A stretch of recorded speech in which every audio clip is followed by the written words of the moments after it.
Salut les gens, j'espère que vous allez bien. Aujourd'hui, je m'en vais parler des films que j'ai vus le mois dernier et finir cette page de dessin aussi. À la fin, vous pourrez la voir complète et tout en couleur. Par ailleurs, ce mois encore, je vais parler de tous les films que j'ai vus le mois dernier parce que j'en ai vu encore moins que le mois précédent. Je blâmerai bien la télé chinoise et d'ailleurs, je blâme un peu la télé chinoise, mais aussi j'ai eu un mois un peu fatigant, j'ai été occupée et du coup, c'est vrai que les films sont passés un petit peu à la trappe. Cela dit, j'ai bien aimé tous les films que j'ai vus, donc c'est déjà ça. Au passage, ce sont tous des films américains, c'était pas calculé et c'est pas que j'aime pas regarder des films venus d'ailleurs, mais mes yeux sont nazes donc les sous-titres leur réussissent pas toujours. Comme ils ont souvent leur lot de sous-titres en plus, vu que quasi toutes les séries que je regarde sont sous-titrées, c'est vrai que j'ai souvent tendance à aller chercher des films dans des langues que je comprends à l'oral. Et comme ce mois-ci en plus j'étais crevée, je me suis tournée vers du léger, clairement c'était pas le mois où j'allais me décider enfin à regarder la liste de Schindler. À la place, j'ai regardé Jungle Cruise, donc tout aussi sérieux bien sûr. Bon, pas vraiment, mais c'était fun. Je rappelle juste avant de commencer que cette vidéo n'est pas un top, ni une vidéo surdéveloppée, je parle juste rapidement des films que j'ai vus en août. Et bref, commençons avec Jungle Cruise. J'avais su à un moment donné que ce film allait être fait, mais pour être honnête, le temps qu'il sorte, j'avais complètement oublié et j'ai réappris son existence grâce à Twitter le jour de sa sortie.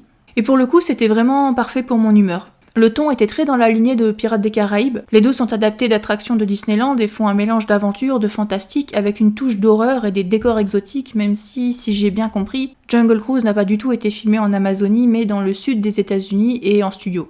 Cela dit, c'est bien foutu, et dans les rôles principaux, on a Emily Blunt, que j'aime bien, et surtout Dwayne The Rock Johnson, que j'aime énormément. C'est pas une opinion hyper originale, le type est super populaire, mais j'ai juste énormément de sympathie pour lui, et du coup je suis toujours contente de le voir dans un film. En l'occurrence, l'idée est qu'il est engagé comme guide par deux frères et sœurs anglais qui sont à la recherche d'une plante mythique dont l'existence n'est pas exactement prouvée, et pour ça ils doivent pénétrer dans une jungle moins que rassurante. Le personnage du Rock résume la chose lors d'une de ses visites guidées, tout ce que vous voyez ici peut et veut vous tuer, donc en clair c'est un peu comme l'Australie et ça donne super envie. C'est un film d'aventure plutôt classique et on y retrouve des éléments qu'on a vus ailleurs, parfois dans de meilleurs films, mais l'aventure est prenante, les acteurs ont du charme, l'humour est au rendez-vous et j'ai pas vu le temps passer. Après il y a des trucs que j'ai un peu regrettés quand même, déjà j'ai pas bien compris pourquoi il fallait écrire une sorte de romance entre les deux personnages principaux. J'ai trouvé qu'Emily Blunt et The Rock avaient une très bonne dynamique en tant que camarades d'aventure, mais j'ai pas vraiment ressenti de vibe romantique entre eux. Et l'histoire d'amour, entre guillemets, m'a paru un peu trop forcée, d'autant qu'elle était inutile, parce que le film avait déjà suffisamment de contenu comme ça, et de quoi étoffer ses personnages. Cela dit, c'était pas non plus hyper gênant, juste superflu. Ensuite, c'est vrai que j'ai été un peu frustrée par un personnage dont on nous fait comprendre qu'il est homosexuel. C'est cool en soi qu'on voit des personnages non hétéros dans les films produits par Disney, et j'apprécie les avancées, et Jungle Cruise va un peu plus loin que ses prédécesseurs, mais on sent quand même que le film est réticent à être complètement explicite, et la scène où c'est expliqué entre guillemets, c'est le genre de dialogue que enfant j'aurais pas capté, je pense. Après, en tant qu'adulte, honnêtement, c'est une de mes deux scènes favorites du film parce que je trouve que c'est un moment de vulnérabilité émouvante, mais le film en fait quand même le moins possible et ça rend pas les personnages moins attachants ni le film moins fun. C'est juste que dans le contexte des autres films de Disney avec des représentations qui sont là mais sans être complètement là, ça m'a un peu fait rouler des yeux. Le film a aussi un drôle de discours sur la colonisation, alors c'est chaud d'en parler parce qu'il faudrait que je spoil et que j'avais dit que je développerais pas tout à mort, mais j'ai quand même senti une sorte d'hypocrisie avec une colonisation décriée lorsque certains personnages en sont coupables, mais étonnamment non critiquée lorsqu'elle est le fait d'autres personnages. Si ça vous intéresse et que vous ne craignez pas les spoils et aussi que vous parlez anglais, je mettrai en lien une vidéo qui explique assez bien la chose, je trouve. Bon, tout ceci étant dit, j'ai passé un moment vraiment sympa quand même. C'était pile ce dont j'avais besoin au moment où je l'ai regardé, à savoir un film léger et aventuresque, aux personnages drôles et charmants avec juste ce qu'il faut de noirceur pour parler à la fan d'horreur en moi, sans compter une musique de Metallica, parce que pourquoi pas. J'ai été assez surprise d'entendre du Metallica, mais la scène de flashback avec Nothing Else Matters en fond sonore est ma seconde scène favorite de la série, et franchement c'est en grande partie dû à la musique. Les dynamiques entre personnages, les retournements de situation et le décor, même s'il n'est pas réel, m'ont beaucoup diverti et c'était une façon très cool de commencer le mois. Et au passage, je me permets de vous recommander The African Queen parce qu'il y a des liens entre les deux films, parce que j'avais adoré The African Queen et parce que Katharine Hepburn est extra. Ok, donc après ça, je me suis lancée dans les films d'horreur, parce que évidemment, je me suis lancée dans les films d'horreur. Et le premier a été Fear Street 1994 parce que Netflix me disait de le regarder et moi je suis pas contrariante dans la vie. Mais je vais pas beaucoup pouvoir en parler. Alors histoire d'expliquer rapidement, alors à partir de maintenant je vais dire Fear Street 1994 pour que ce soit plus simple. Donc histoire d'expliquer, Fear Street 1994 fait partie d'une trilogie de films tournés en même temps et basée sur les livres de R.L. Stine, qui est aussi l'auteur de la série des Chairs de poule. Alors j'ai jamais lu de livre de Fear Street par contre, mais en tout cas voilà, il y a 3 films qui sont sortis cette année. Le premier c'est 1994, le second 1978 et le dernier 1966, et tout se passe dans la même ville de Shadyside. L'idée c'est qu'il s'y passe des trucs pas nets depuis un bail et à chaque film on remonte un peu dans le temps pour voir où tout ça a commencé. Et je sais pas comment est le troisième, mais 1994 fait très hommage aux slashers des années 90 avec notamment un tueur dont le masque rappelle forcément celui du tueur de Scream. Et si j'ai bien compris, 78 donne dans la même idée en présentant un slasher qui se déroule dans un camp de vacances, comme c'était le cas par exemple de Vendredi 13 sorti en 1980. Et le film ferait aussi apparemment référence à d'autres films, mais j'ai pas encore vu 78 ou 66, donc je peux pas savoir. Donc 96 c'est le premier, et forcément j'avais été attirée parce que ça avait l'air d'être un slasher fun, et donc encore une fois parfait pour mon humeur. J'adore les films d'horreur, j'adore toujours en regarder, mais quand j'ai envie d'un truc léger, c'est pas toujours le plus approprié. Cela dit, un truc qui fonctionne super bien dans ce genre de moment, ce sont les slashers des années 90 et début des années 2000. Pensez à des trucs genre Scream, Souviens-toi l'été dernier, Légende urbaine, Destination finale, des trucs qui me font pas peur mais que je trouve surtout divertissants. Donc a priori 96 m'attirait bien, sauf que je me suis ennuyée à mourir dans la première partie. Je saurais même pas vous dire ce qui marchait pas, mais les personnages ne me parlaient absolument pas, je galérais à garder mes yeux à l'écran, à tel point que je me suis levée à un moment donné pour aller aux toilettes, et quand je suis revenue, j'ai vite fait vérifier mes emails et j'ai juste oublié de regarder la suite du film.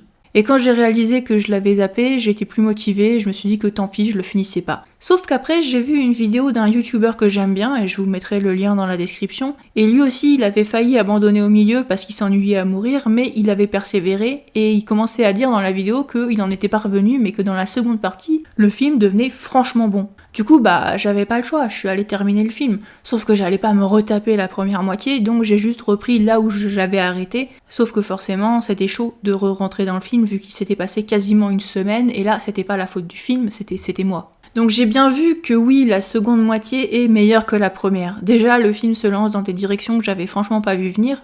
Et puis le rythme est largement plus soutenu avec une tension accrue et ça m'a rendue suffisamment curieuse pour que j'ai envie de voir les autres films, ce qui était clairement pas le cas dans la première moitié. Mais j'ai eu une expérience trop interrompue par ma propre faute pour me faire un bon avis sur ce film et encore plus pour le donner. Donc si vous avez envie d'un slasher fun avec vraiment beaucoup de chansons des années 90, vous pouvez tenter Fear Street 1994, mais j'ai pas une opinion tranchée ou valable sur ce film. Du coup, heureusement que j'ai blablaté 35 plombes dessus.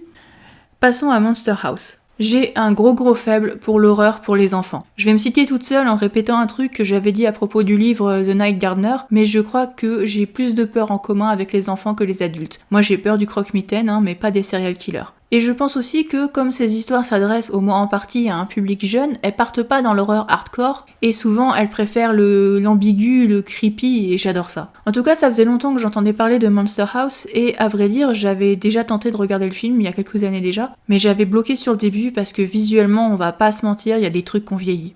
Alors les décors, tout ça, ça va. Alors, d'abord, histoire de vous dire de quoi ça parle, l'idée du film, c'est qu'un gosse commence à soupçonner que la maison d'en face est vivante, mauvaise et bouffe des gens, et il y a un gros travail sur le design et l'animation de la maison qui, pour moi, est toujours agréable.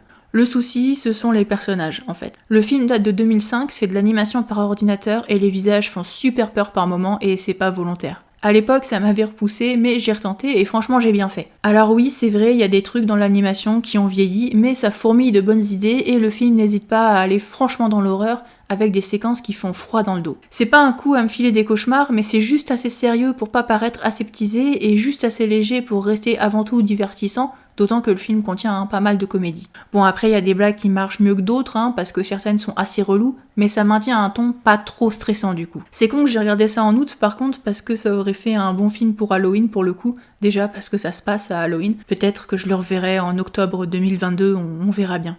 Et puis à côté de ça, il y a aussi un peu d'émotion quand même. Les gamins sont aux prises avec quelque chose de terrifiant et ne peuvent clairement pas compter sur les adultes, et les épreuves qu'ils traversent servent de métaphore pour la confrontation au monde et leur permettent aussi de réaliser qu'ils sont plus forts qu'ils le pensent, mais aussi qu'ils n'ont pas à se forcer à grandir trop vite, qu'ils ne sont pas trop vieux pour apprécier les choses de l'enfance et qu'ils ont le droit de profiter de cette enfance encore un moment. Je vous spoil pas les autres thèmes par contre parce que ça spoilerait aussi un peu l'histoire. Il y a des trucs que j'ai trouvé un peu dommages dans le traitement des personnages par contre, notamment il y a une grossophobie générale qui m'a fait soupirer et a un peu diminué mon appréciation de la fin en particulier. Mais dans l'ensemble, j'ai quand même été contente d'avoir donné une seconde chance à Monster House et j'ai trouvé la maison vraiment inquiétante. À la base, les objets qui sont censés être inanimés mais qui ne le sont pas et sont mauvais, c'est un truc qui m'angoisse. Et on sent l'intelligence de la maison qui sait exactement quand bouger et quand rester immobile pour que personne ne croie les gamins et ça fout les boules je trouve.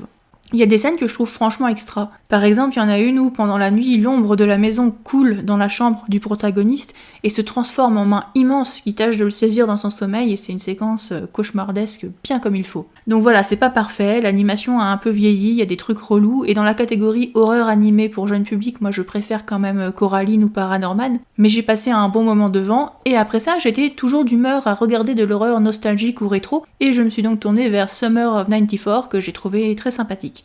Summer of 94 rentre dans la catégorie de ces films et séries où on prend une bande de gosses dans les années 80, on les met sur des vélos, on joue de la musique au synthé derrière et on les fait découvrir un truc affreux et ils doivent se dépatouiller comme ils peuvent. J'aime bien ce genre d'histoire. J'aime bien les synthés et bon, j'aime pas faire du vélo mais tant que c'est pas moi qui suis dessus, tout va bien. En l'occurrence, notre personnage central est persuadé que son voisin, un policier, est un serial killer responsable de la disparition de plusieurs gamins. Et il décide donc de le prouver avec ses copains parce que clairement va pas falloir compter sur les adultes encore une fois. Au moins ça les changera de mater la voisine pendant qu'elle se change avec des jumelles, foutu pervers, mais bon, prouver que le voisin est un serial killer, c'est pas gagné. Il y a pas mal de choses que j'ai aimées dans ce film. Il fait pas peur, mais j'ai trouvé qu'il arrivait à instaurer de la tension quand même. Après, c'est vrai que je suis quelqu'un qui est très angoissé par ces scènes où des personnages doivent faire un truc en douce rapidement parce qu'on risque de leur tomber dessus à tout instant. Je sais pas pourquoi, même dans les histoires qui sont pas de l'horreur ou du thriller, même quand il y a techniquement pas des enjeux de fou, ça m'angoisse. Et là, forcément, il y a quand même beaucoup de ça, vu que nos héros doivent trouver des preuves pendant que leur suspect a le dos tourné, tout en espérant qu'il va pas se retourner trop vite. Ensuite, j'ai bien aimé la plupart des personnages. Ils ont un côté petit con prononcé, et ils auraient besoin qu'on leur explique que non, les filles ne sont pas des objets, mais j'ai un faible pour les histoires d'amitié, et on aperçoit des moments de vulnérabilité entre eux qui m'ont touchée. Plusieurs d'entre eux n'ont pas la vie facile, parce que les adultes de leur vie traversent des moments compliqués, et j'avais un peu envie de tous les protéger.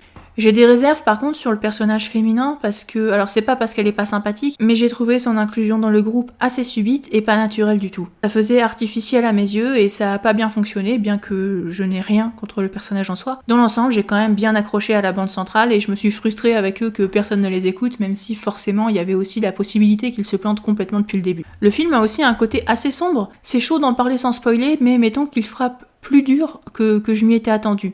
Et là où Monster House avait des protagonistes qui décidaient de rester dans l'enfance un moment, avec Summer of 94, on a plus l'impression de voir les personnages en être brutalement tirés. Pour moi, ça a fonctionné, même si sur la fin, j'ai trouvé qu'il y avait quelques invraisemblances, on va dire, qui semblaient être des sacrifices du film pour arriver à la conclusion qu'il voulait, et j'ai trouvé ça un peu dommage, même si dans l'ensemble, j'ai quand même aimé le film. Je dirais pas que c'était une révélation, mais franchement, je m'étais attendue à rien en le commençant, et j'ai été agréablement surprise.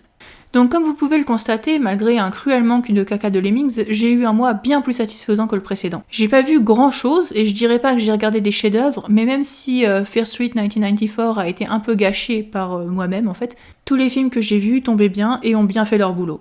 Y a plus qu'à espérer que septembre me contente tout autant, même si je suppose que je verrai peut-être encore moins de trucs, vu qu'en septembre je pars en vacances une semaine en Bretagne, et je serai sans doute trop occupée ou trop crevée pour regarder quoi que ce soit, ou peut-être pas, hein, on verra bien. Bon, et maintenant il est temps de mettre de la couleur sur ces dessins. Alors je vous rassure, je vais pas vous mettre tout le processus. Ce serait hyper long de me regarder hésiter 40 plombes sur quelle couleur utiliser, et en plus, le coloriage, c'est pas mon truc. Et puis je sais pas si c'est spécialement fun de me regarder dessiner, mais s'il y a un intérêt, je pense, c'est de se demander ce que je vais faire des formes qu'il y a sur la page, et là vous avez déjà la réponse. Donc, tadam, la couleur! Un vrai chef-d'œuvre. Personnellement, mes favoris sont ceux-là.